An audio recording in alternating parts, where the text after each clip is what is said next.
commencer mon allocution en langue nationale par ce qui s'est passé hier à propos de ma sécurité rapprochée. Le procureur de la République de Mbour et les forces de défense et de sécurité ont profité lâchement, parce que c'est une attitude très lâche ce qu'ils ont fait, de mon audition auprès du doyen des juges, ou par le doyen des juges, pour procéder à l'arrestation de 6 membres de ma sécurité. Et ce, sans remise de convocation à ma connaissance. J'ai entendu dire que, par certains, je ne l'ai pas vérifié, que les convocations ont été remises au moment de l'arrestation. Ce qui n'est pas vérifié apparemment. Sans remise de convocation, alors qu'on n'est pas en face d'une situation de flagrant délit. C'est du kidnapping, c'est pas une arrestation, c'est lâche et c'est indigne. C'est une énième provocation pour essayer de déclencher des réactions de la part de notre parti et de la jeunesse sénégalaise. C'est pourquoi nous demandons à tout le monde de rester encore calme. Parce que cela participe d'un projet beaucoup plus vaste, concocté au plus haut sommet de l'État, piloté par le ministère de l'Intérieur. Le nom de code de ce projet, je ne sais pas s'il serait fidèle en langue française, c'est que toute chèvre acculée finira par mordre. La stratégie est très claire, c'est de provocation en provocation, tout faire pour nous pousser à réagir et en profiter pour créer des dossiers judiciaires. Puisque le régime en place, Macky Sall en premier, sait pertinemment que son complot a raté. Que ce n'est pas avec ce dossier fantoche de viol et de menace de mort qu'il va régler ce dossier. Vous savez, le doyen des juges, tel que je l'ai vu, lui-même ne croit tellement pas à ce dossier qu'il ne m'a posé aucune question sur les menaces de mort. Rappelez-vous que je suis poursuivi pour viol et menaces de mort. Aucune question sur les menaces de mort. Parce qu'il sait que c'est ridicule, c'est fantaisiste. Moi qui débarquerai je ne sais où comme Lucky Luke avec une artillerie pour menacer, il n'a posé aucune question sur cela. Donc Macky Sall sait que ce dossier est morné, qu'il est vide, qu'il ne correspond à absolument rien, à part essayer de jeter l'opprobre sur ma personne en nous déplaçant sur le terrain vulgaire de mœurs. Mais cela n'a pas payé. Parce que plus ils en inventent, plus je gagne en popularité auprès du peuple sénégalais. Et les 2 élections qu'on vient de vivre en attestent suffisamment. Puisque nous avons quasiment laminé. Ceci pour vous dire que ce qui s'est passé hier entre dans ce cadre. C'est d'essayer de créer des dossiers dans ce dossier puisque ce dossier est vide. Je vous rappelle qu'en mars 2021, plusieurs procédures avaient été ouvertes contre ma personne. Attroupement non autorisé, trouble à l'ordre public, menace sur les institutions, appel à insurrection. Parce que c'était la stratégie, c'était de partir d'un dossier, mais d'en ouvrir une panoplie en se disant qu'il y aura forcément un dossier qui va passer. Et qui va nous permettre, ne serait-ce qu'une condamnation avec sursis, pour l'empêcher d'être candidat en 2024.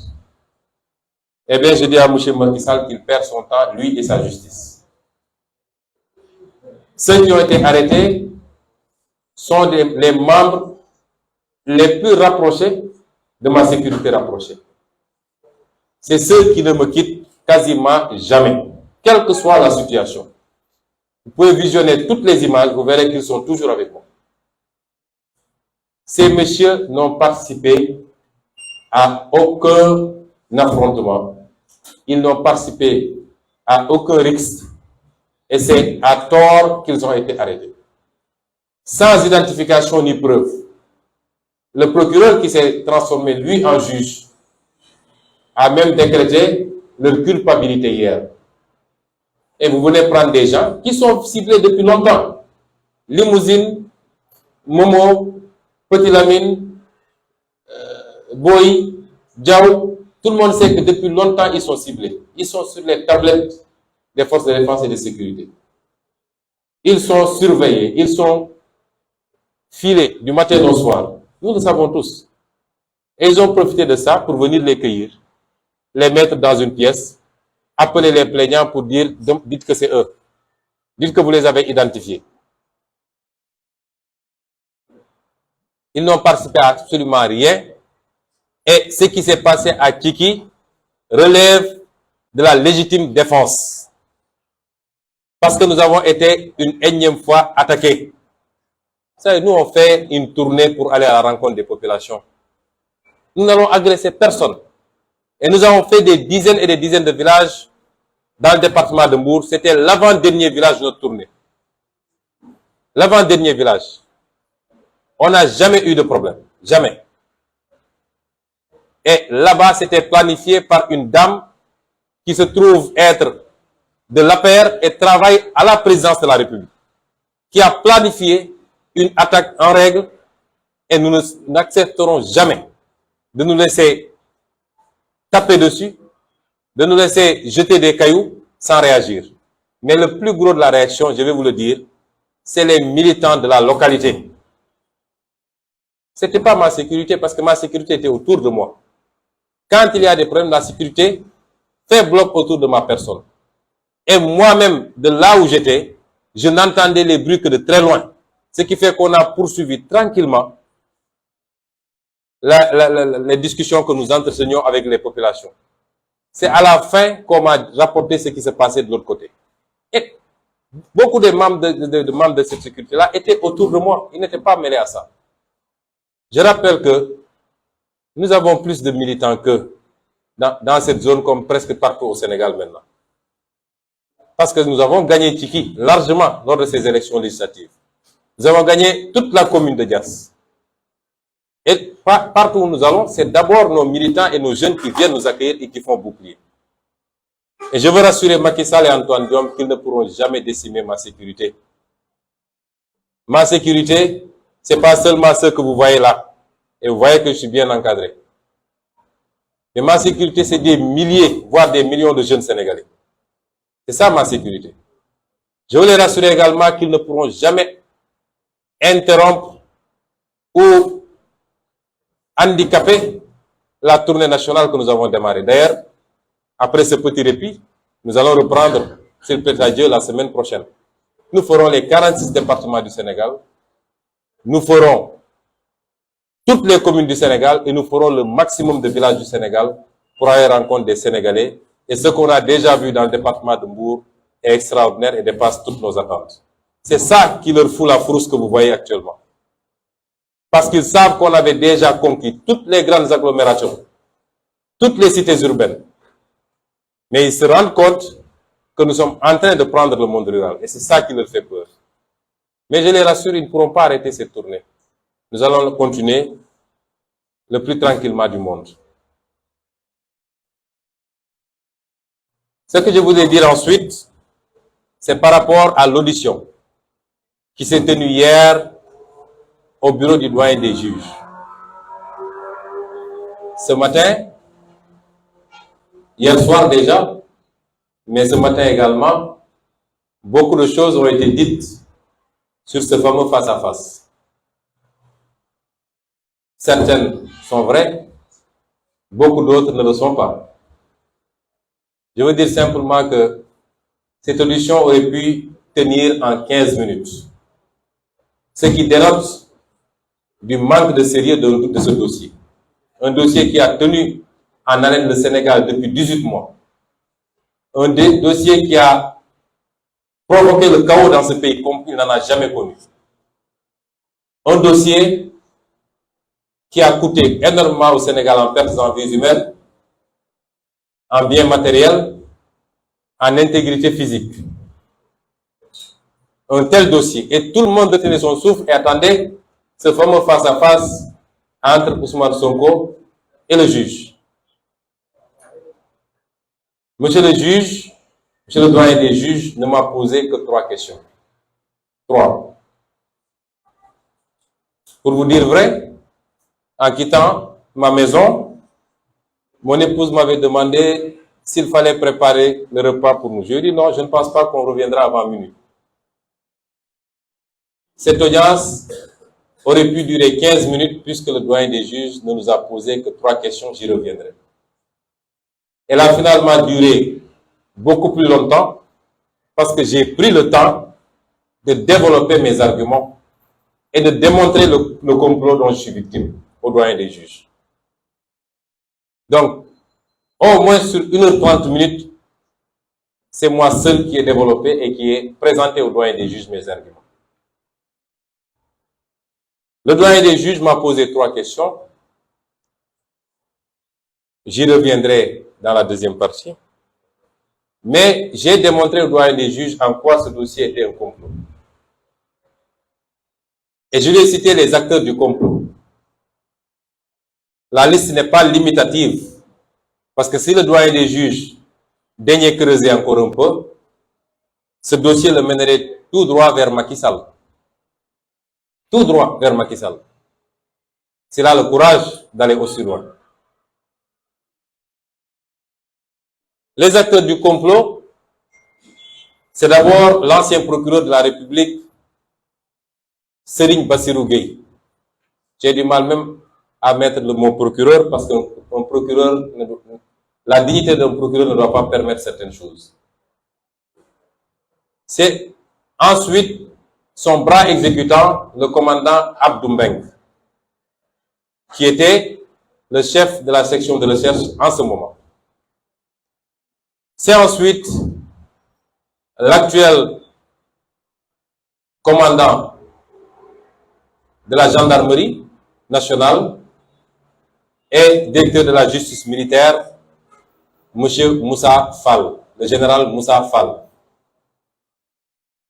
C'est M. Mamadou Mamour Diallo, maître Gabi So.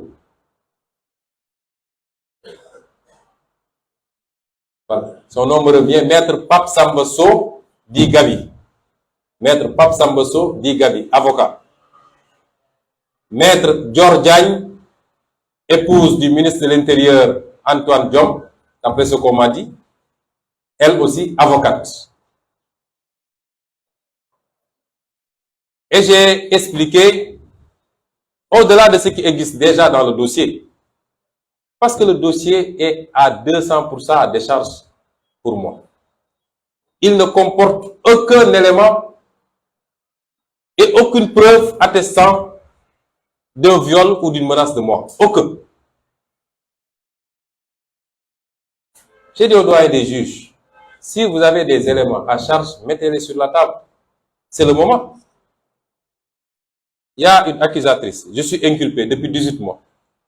Vous n'avez pas osé me convoquer. Aujourd'hui, vous le faites. On a calmé le pays.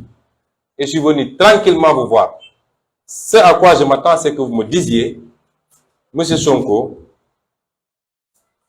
à partir de la plainte et des investigations que nous avons menées, voilà des éléments à charge contre vous qui prouvent que vous êtes auteur d'un viol sur telle personne. Rien de cela n'a été. Le procureur, le doyen des juges ne m'a, en présence de mes avocats, n'a agité aucun élément de preuve. Aucun. Et donc, je lui ai dit, moi, lors de la première comparution avec son prédécesseur, j'avais inscrit noir sur blanc 2 choses. À la question, est-ce que vous reconnaissez les faits? J'avais répondu absolument pas, je ne reconnais aucun, je ne reconnais aucun de ces faits. Je n'en connais même pas. Et deuxièmement, je suis victime d'un complot. organisé, préparé, exécuté par telle et telle et telle personne. C'est ça qui était inscrit sur le dossier. Je lui ai dit, le dossier a deux volets.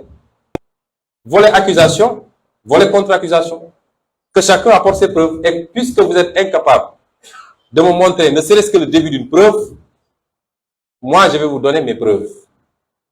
Et je lui ai dit, concernant le procureur Serigne Bassirou Gueye, il a comploté contre ma personne sur ce dossier. Et par la grâce de Dieu, parce que depuis qu'on a commencé ce dossier, je ne peux que remercier le Seigneur. Parce qu'à chaque fois et à chaque étape, il a permis d'accéder à des données et des informations qui ont mis en évidence un certain nombre de choses. Depuis la publication par je ne sais qui du rapport d'enquête compromis par Serigne Bassirou Gueye, la publication du certificat médical établi par le gynécologue, jusqu'à maintenant, à chaque mois, à chaque fois, Dieu nous a permis d'accéder à des informations qui ont permis aux Sénégalais. Parce que ce dossier, c'est un dossier politique. Et ceux qui jugent un dossier politique, c'est les Sénégalais. Ce n'est pas les magistrats. Ils ont beau s'agiter, mais c'est les Sénégalais qui jugent. Et c'est pourquoi les Sénégalais, en juge, étaient sortis au mois de mars dernier pour dire ça ne se fera pas. Et par la grâce de Dieu, nous avons pu accéder à un document qui est essentiel. Essentiel dans ce dossier. De quel document s'agit-il? Il s'agit du procès verbal d'enquête interne de la gendarmerie nationale. Le procès verbal numéro 063 4 4 HC CAB du 14 avril 2021 intitulé Affaire Capitaine Touré, feuillet 1 à 18. Lorsque les choses se sont passées comme elles s'étaient déroulées l'année dernière, M. Jean-Baptiste, qui était en ce moment le haut commandant de la gendarmerie, un bon soldat digne et loyal, avait ordonné une enquête, et cette enquête avait été menée par le colonel Omar Diouf et le colonel Crépin Arsène Sambou. Ce rapport, on l'a versé dans le dossier. Les conclusions sont sans appel. Et c'est pourquoi je crois que Macky Sall va avoir la surprise de sa vie, parce qu'il ne pensait pas que nous détenions ce document. Il paraît que quand ce document lui avait été remis, la première question qu'il avait posée, c'était « J'espère que c'est la seule copie ». Eh bien, ce n'est pas la seule copie. Parce que nous sommes dans un peuple de personnes dignes et de patriotes. Dans un peuple qui n'aime pas l'injustice. Ce que Macky Sall doit savoir, autant il est renseigné sur nous, autant on est renseigné sur lui. Même quand il prend son petit déjeuner, on sait qu'est-ce qu'il a mangé. Donc, il n'a qu'à arrêter ses gesticulations. Qu'est-ce que dit ce rapport? Ce rapport dit que Serigne Bassirou Gueye, procureur de l'époque, a travesti, a manipulé, a détérioré une pièce centrale dans un dossier, c'est-à-dire l'enquête préliminaire conduite par les capitaines Omar Touré et le capitaine Diouf. Il a manipulé les conclusions de ce rapport pour y introduire des éléments à charge contre moi et y soustraire des éléments à décharge. Il n'y a rien de plus grave. C'est une forfaiture. C'est pourquoi d'ailleurs, nous avons décidé, dès lundi, s'il plaît à Dieu, de déposer une plainte devant la chambre criminelle de la Cour suprême et devant l'IGAJ contre le sieur Serigne Bassirou Gueye, avec preuve à l'appui. Il a dénaturé ce rapport dans quel sens? Un certain nombre d'éléments à décharge relevant des conclusions des enquêteurs sur la partie intitulée réflexion sur les faits, un certain nombre de décharges dans lesquelles les enquêteurs exprimaient leurs doutes. Comment quelqu'un qui se dit victime de viol répétitif peut-il demander aux autres personnes qui étaient présentes dans la salle de quitter la salle pour la laisser seule avec son bourreau? Comment cela est-il possible? Comment est-ce que une personne qui devait avoir été victime de viols répétitifs avec menace de mort peut supprimer des messages qui, en soi, devaient être des pièces à conviction qui prouveraient ces accusations? À la question de savoir, vous dites que vous avez reçu des SMS de Sonko qui disaient ceci, où sont ces SMS? Elle dit, j'ai supprimé ces SMS. Et les enquêteurs avaient dit qu'il y avait comment elle a pu supprimer ces preuves matérielles qui auraient pu participer à la manifestation de la vérité. Ensuite, pour une victime de viol répété, son comportement reste assez curieux. Pourquoi n'a-t-elle rien dit à sa patronne, sachant que cette dernière interdit formellement d'entretenir des relations extra-professionnelles, ainsi de suite. Et ensuite, la partie où le dénommé Sidi Ahmad Mbaye reconnaissait avoir participé à la préparation en montant le guet devant l'Institut pendant longtemps, toutes ces parties-là ont été censurées, enlevées du rapport par Serigne Bassirou Gueye. Je rappelle qu'un procureur n'a pas le droit de modifier une virgule d'un rapport.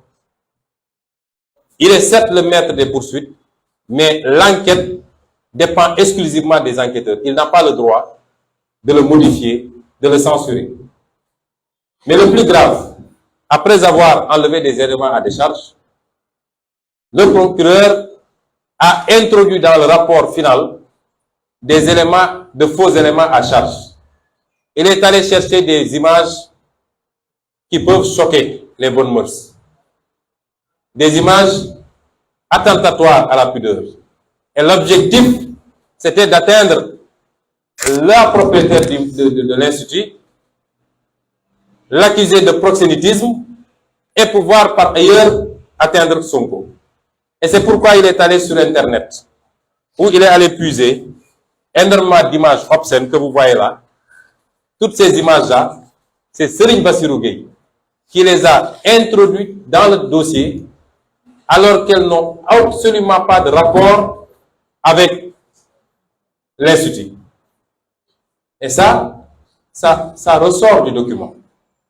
Mais mieux encore, mes avocats avaient déposé une requête auprès du doyen des juges en lui demandant de saisir la cybercriminalité pour vérifier le rapport de ces images avec l'Institut en tant que tel.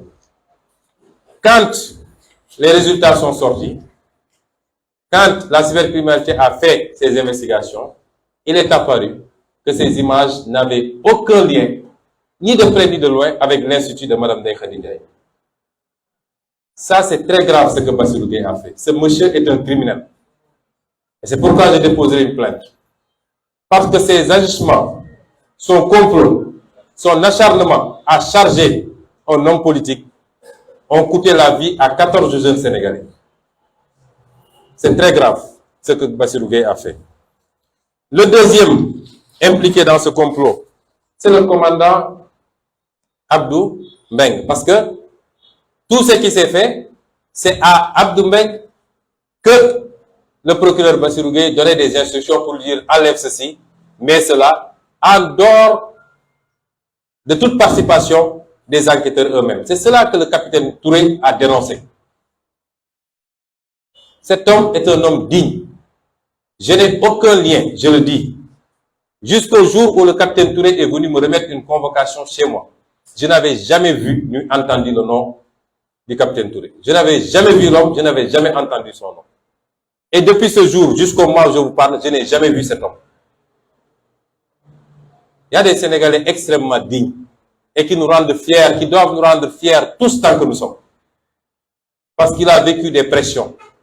Le rapport a conclu, le rapport interne de la gendarmerie a conclu, effectivement, qu'il y avait des menaces sur la vie du capitaine Touré et que sa hiérarchie n'a pas réagi. Cet homme n'aurait pas dû mériter d'être exclu de la gendarmerie. Il devait être décoré plutôt que d'être exclu de la gendarmerie. C'est ces injustices, ce complot, qui était insupportable pour lui. Bien qu'il ne me connaisse pas, bien qu'on ne se soit jamais vu, mais en tant que patriote et un homme digne, qui a prêté serment de servir le Sénégal et non pas des hommes, c'est ça qui l'a amené à dire non. Mais ce n'est pas des proximités ni rien d'autre. Et le troisième, c'est le général Moussa Fall. Il est établi dans ce rapport, le capitaine Touré l'a dit, le capitaine Diouk a confirmé en avoir entendu parler, que le général Moussa Fall, 15 jours avant les faits supposés ou les faits déclarés, parce que ça n'atteint même pas le niveau de supposition, eh bien, le général Moussa Fall avait instruit le commandant Abdou Mbengue de dépêcher un MDL-chef sur les lieux, en leur disant qu'il a appris que je fréquentais cet endroit et qu'il y aurait une jeune fille mineure séquestrée là-bas et qui serait victime de sévices de ma part. 15 jours avant les faits déclarés. Et cette information est bien confirmée.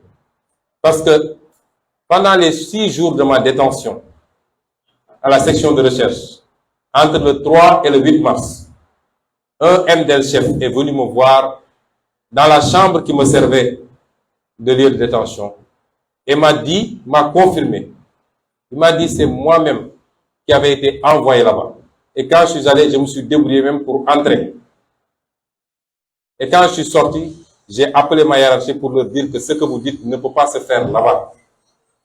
Parce que c'est une maison avec une famille qui y habite, des gens qui y travaillent. Je vois mal comment cela peut se faire là-bas.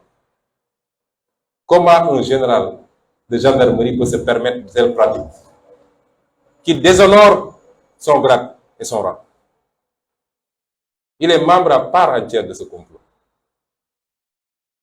Monsieur Mamadou Mamour Diallo, lui, c'est l'évidence même, puisqu'il a appelé la propriétaire de l'Institut quand elle était soumise à l'enquête au niveau de la section de recherche pour lui proposer des sommes d'argent progressives jusqu'à atteindre 200 millions, je crois, en échange du changement de sa version.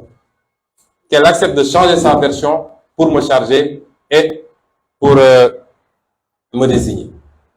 C'est que la bonne dame a refusé. Voilà une dame également extrêmement digne qui a subi beaucoup de choses. Elle a failli perdre son enfant. Serigne Bassirou Gueye, mais cet homme n'est pas humain, a envoyé des éléments de la gendarmerie pour leur dire de lui arracher son enfant qui était né prématuré. Et le médecin a dit, si vous voulez enlever son enfant, vous serez responsable de la mort de cet enfant. Comment un procureur, participant à un complot d'État, peut aller aussi loin? Mais, en plus de cela, tous les Sénégalais ont entendu un audio identifié par lequel ou dans lequel le sieur Mamadou Mamour Diallo entretenait une conversation avec la plaignante pour rappeler les engagements qu'il avait pris vis-à-vis d'elle, de lui donner des documents de voyage, passeport, visa, de l'argent, lorsque cette affaire serait terminée, c'est-à-dire lorsque le procès se tiendrait. Et hier, j'ai dit au doyen des juges, j'ai posé la question au doyen des juges, est-ce que c'est vous qui avez promis aux gens un procès? Parce que vous êtes le seul à pouvoir renvoyer un procès sur un dossier totalement vide. Et tous les gens de l'APR, de la présidence de la République aux plus petits militants, sont convaincus qu'il y aura procès. Nous savons les pressions qu'il subit, je vais y revenir. Maître Gabisso, qui est le beau-frère de Mamour Diallo. Je rappelle que Mamour Diallo, il y a quelque chose qui nous oppose et tout le monde le sait, c'est que j'avais fait une dénonciation sur une escroquerie dont il est l'auteur avec ses complices portant sur 94 milliards. Personne n'oublie ce dossier. Et il ne l'a jamais digéré. Aujourd'hui, un rapport de l'OFNAC est sorti, parce que j'avais saisi l'OFNAC. Et le rapport a dit que, m'a donné raison sur toute la ligne et a demandé à ce que le procureur ouvre une instruction judiciaire et poursuive Mamour Diallo et ses complices pour escroquerie sur des milliards de nos deniers publics. Cet homme m'en veut à mort. Et c'est cet homme que Macky Sall vient il y a une dizaine de jours à peu près de nommer à la tête d'une direction nationale. Et c'est avec lui qu'on l'a vu sourire benoîtement à Popenguine, comme des insuffisants mentaux, pensant pouvoir, je ne sais pas, nous atteindre ou je ne sais pas quoi. Vous savez, nous avons un président, je crois, qui est revenu à un niveau tellement puéril et enfantin. Ce que les Wolofs disent, fayanto. Il fait des choses en pensant que ça va déplaire à tel. Il ne les fait pas parce qu'il est président de la République. Et c'est puéril, c'est enfantin. Et ce maître Gabisso, le médecin gynécologue, dans sa déposition, a clairement dit que c'est maître Gabisso qu'il a appelé la veille des faits. C'est-à-dire, vous avez vu, nous sommes en face d'un crime prémédité. Pas par le criminel, mais par les victimes. C'est unique dans l'histoire criminelle du monde. Prémédité par les victimes. Maître So a appelé un gynécologue la veille pour lui dire, est-ce que vous serez demain à Dakar? Oui, je serai demain à Dakar. Restez à mon écoute. Le lendemain, à l'heure, oui, je veux que vous alliez à tel endroit, il y a une personne victime de viol, etc. Le médecin a dit, je ne peux pas. Non, elle est dans une situation critique entre la vie et la mort, etc. Le médecin a dit, pour qu'on ne me colle pas non-assistance à personne en danger, je me suis rendu. Et quand je suis arrivé, quand on m'a présenté la personne, j'ai dit, est-ce que c'est cette personne? Parce qu'elle était normale, souriante, etc. Aucun signe de quoi que ce soit. Donc, ce monsieur est également, et on le soupçonne même d'être le rédacteur de la plainte. Parce que la plaignante, qui n'a même pas le niveau de 3e secondaire, dit avoir rédigé une plainte que même un certain nombre d'avocats ne pourront pas rédiger avec des articles très précis du code pénal. C'est une révolution. Il y a Maître George Diagne, enfin, qui est l'épouse du ministre de l'Intérieur. Tout le monde connaît ce ministre de l'Intérieur, je n'ai pas besoin de vous le décrire. C'est le summum de la bassesse. C'est un homme qui tuerait père et mère pour la carrière. Je vous le dis parce que je le connais personnellement. Et son épouse est mêlée à ce complot. Rappelez-vous, dès les premiers jours de cette affaire, il y avait une information qui avait fuité et qui venait d'elle. Elle décrivait la procédure. Oui, ne le prenez pas, ne l'enfermez pas. Ça va brûler le pays. Il faut faire ceci. Il faut l'amener devant, tout faire pour organiser un procès. Et puis, on va le confondre. Il va avouer la relation sexuelle. Sa réputation sera ternie et puis c'est fini. Et elle ne s'est pas limitée à ça. Parce que la dame de Khadinjaï a affirmé qu'elle l'avait trouvé à la section de recherche pour la menacer de changer sa version. Nous pouvons y ajouter Macky Sall lui-même. Parce que si vous observez bien, tous ceux qui ont refusé de participer au complot ont été sanctionnés. Le capitaine Touré a été sanctionné. Le général Tin a été sanctionné. L'MDL chef dont on parle a dû quitter la gendarmerie. Ainsi de suite. Mais tous ceux qui ont accepté de collaborer, le général Moussa Fall a été promu. Le commandant Abdoumbeng est passé colonel. Mamoudou Mamour Diallo a été nommé directeur. Ainsi de suite, ainsi de suite. Serigne Bassirou Gueye a été détaché au palais de la République. Et rappelez-vous qu'une dame a fait un témoignage public attestant d'un lien qui existerait entre mademoiselle Adji Sarr et monsieur Macky Sall. Et c'est pourquoi nous l'avons ajouté également dans la liste des témoins. Voilà ce qui s'est passé hier au bureau des doyens des juges. Rien d'autre. Le doyen des juges m'a posé 3 questions. La première, est-ce que je reconnais avoir fréquenté les lieux? J'ai dit oui. À quelle date? Je ne sais pas. Parce que moi, je ne suis pas un robot et j'ai pas un calepin du matin au soir pour dire à telle heure j'étais ici, etc. Ça, c'est peut-être les enquêteurs de la police qui font ce genre de pratique.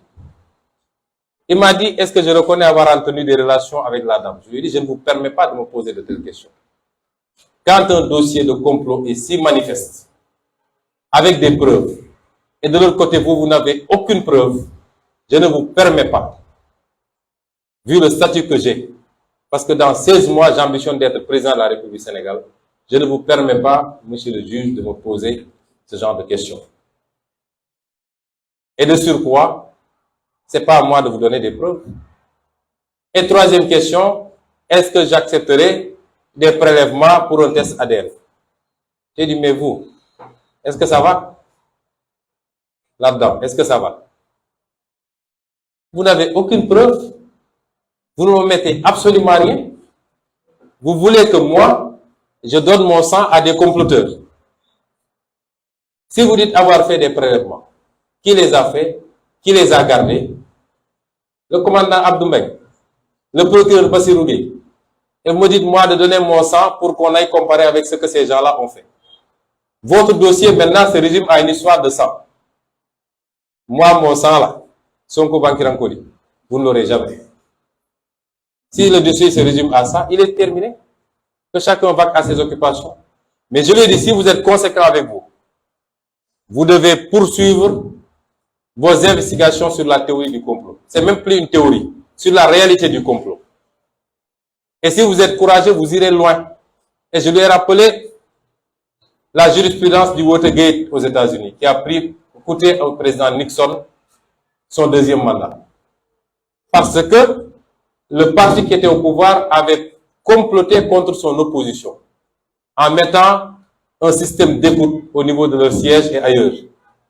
Quand ça a été découvert, une enquête a été menée, et grâce à la détermination du juge qui a refusé de laisser tomber. Ça s'est passé avant le second mandat de Nixon. Le juge a continué, Nixon est allé en campagne, il a eu un second mandat, le juge n'a pas lâché.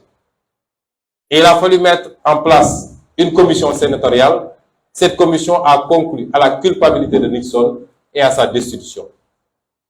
Quand on met tous les moyens d'un État pour comploter contre une opposition, contre un opposant, cela est une haute trahison de la part de ce régime. Mais je sais qu'il n'aura pas le courage d'aller si loin. Et c'est pourquoi, pour terminer, nous avons demandé au juge si vraiment il veut une investigation digne de ce nom, de convoquer le général Moussa Fall et de l'entendre sur ses agissements, de convoquer le commandant Abdoul Mbengue, devenu colonel, de convoquer le dénommé MC Niass, qui a déclaré publiquement avoir des preuves, et il en avait sorti au moins une, le fameux audio qui mettait en conversation Mamour Diallo et Adji Sarr. De convoquer M. Mamadou Mamour Diallo, apparemment le cerveau même de tout ce qui s'est passé. De convoquer Maître Gabisso et Dior Diagne. D'entendre également le capitaine Omar Touré. S'il ne le fait pas, il n'a pas instruit.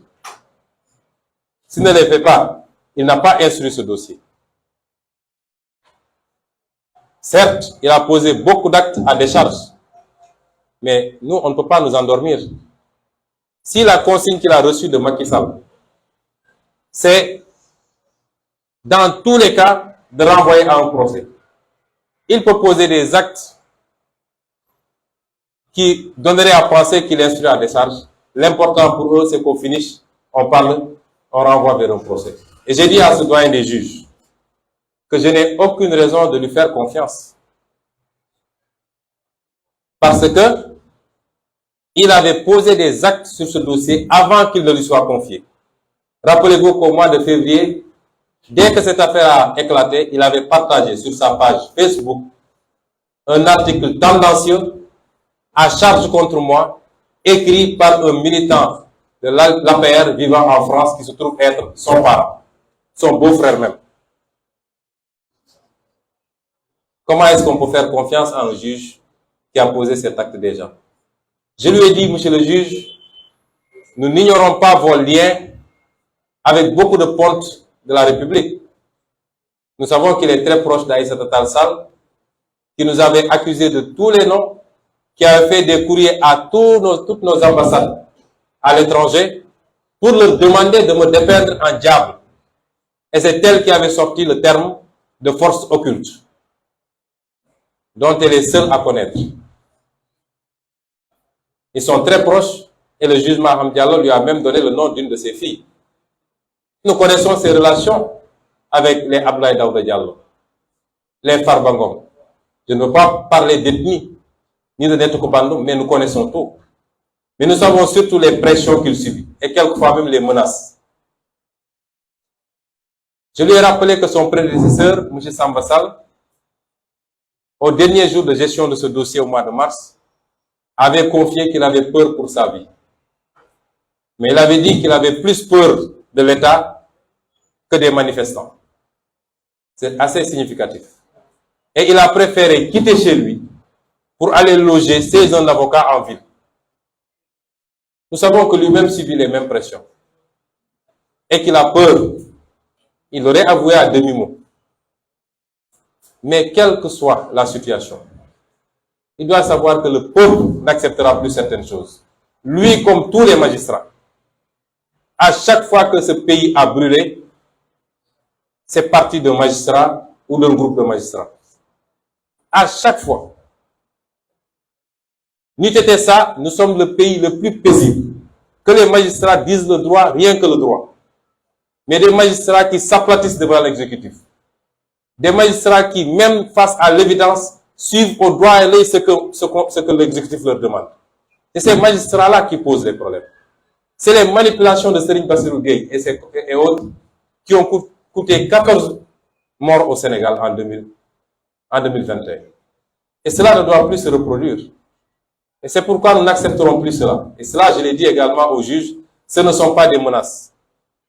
Voilà ce qui s'est passé hier au bureau du doyen des juges. Il n'y a rien d'autre. J'ai été exhaustif. Rien d'autre ne s'est passé. Les petites histoires mystiques, etc., ça c'est anecdotique. C'est pour amuser la galerie. Voilà, messieurs et dames de la presse. Si vous avez des questions, je suis à votre disposition. On avait passé 10, 20 jours d'ici.